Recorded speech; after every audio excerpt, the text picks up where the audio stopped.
All right, we had a little technical difficulty. I guess I can't blame it on Curtis though.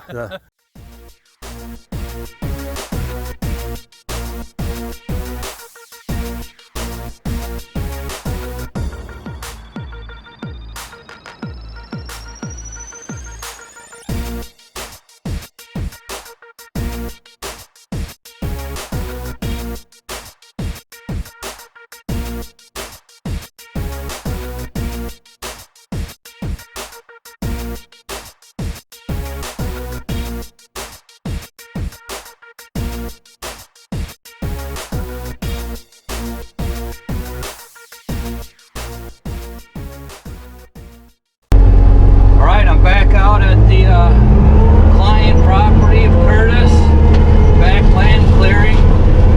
I'm hoping to finish this section today, but you see right here that oak tree. Now I'm coming into a lot of these bigger oaks,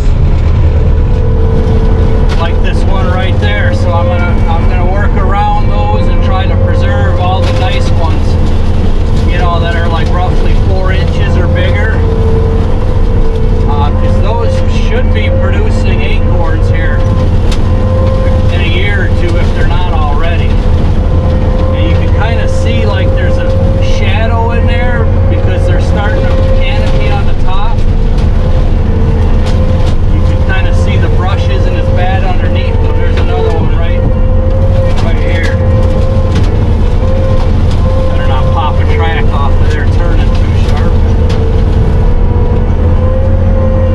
Curtis is getting some more drone shots, and special shout out to Doug and his wife. I didn't realize that he said he is the property owner and he's enjoying following the progress. So it's really nice to hear feedback like that. Well, that's a beautiful oak right there.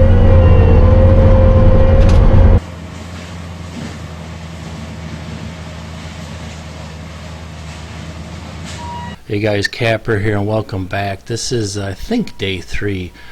Everything to the left of this strip you see here is going to be cleared. As a matter of fact, right now it's done, but I haven't caught up on the videos. So definitely stay tuned for the updates. Don't forget to hit the like button and comment for us and share our content if you enjoy it, because we work hard at bringing really good content. And right now this whole strip right here is all actually cleared. You'll see some updates. Now we're going to go back and do some fine-tuning, and I'm going to bring the excavator in, put some watering holes in, and fix a couple of runoff issues. But for now, let's get back into the project and have a little more fun.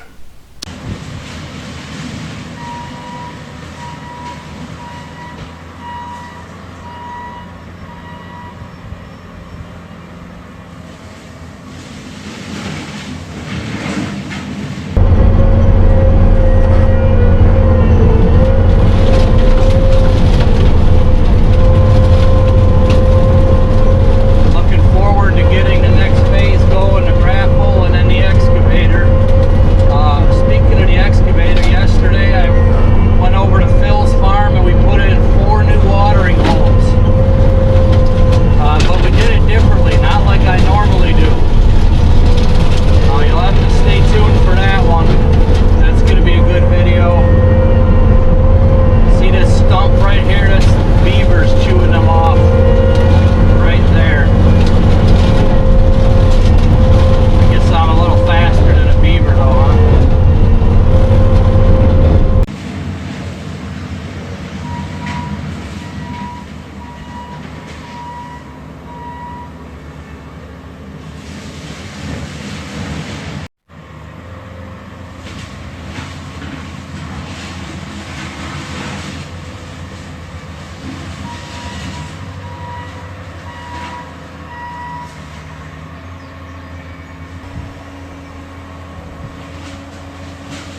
All right, we had a little technical difficulty.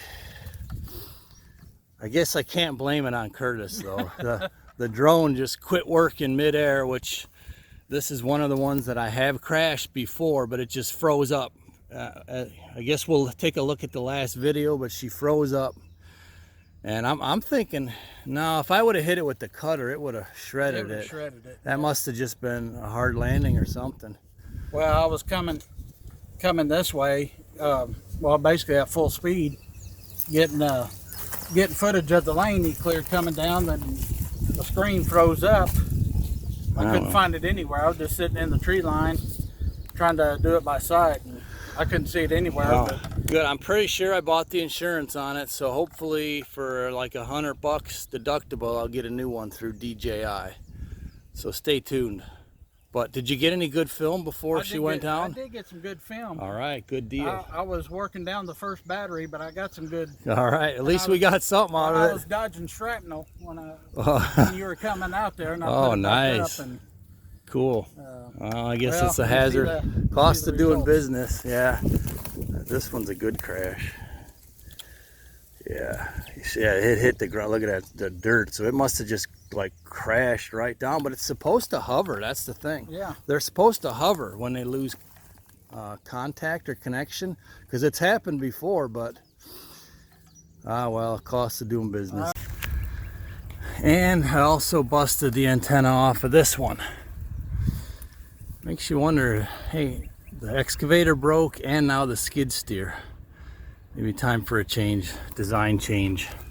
Okay, here's a look after day, it's either 4 or 5. I came once or twice and didn't do any filming, but the big giant clearing is what I'm working on now, and it's almost done. So these trees that are here are oaks. They're beautiful oaks. Actually, I misidentified a couple of them, like that one right there is not an oak, so that needs to go. But it's hard to see them when you're, you know, in 15-foot thick stuff. Yeah, that needs to go. But yeah, a lot of grapple work after this, and I still got to maybe run it over and process some of this. I've been just piling it in the interest of time, just pushing it instead of processing all of it. But the clearing's almost done to that big tree line up there. I'll just have to double check some of my oak identifications, but they're beautiful. Some of these oaks are 4, 5, 6 inches at the base. So these will do very well now that they're open up to the sunlight. So definitely stay tuned. I'll just keep working on it.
getting so cold.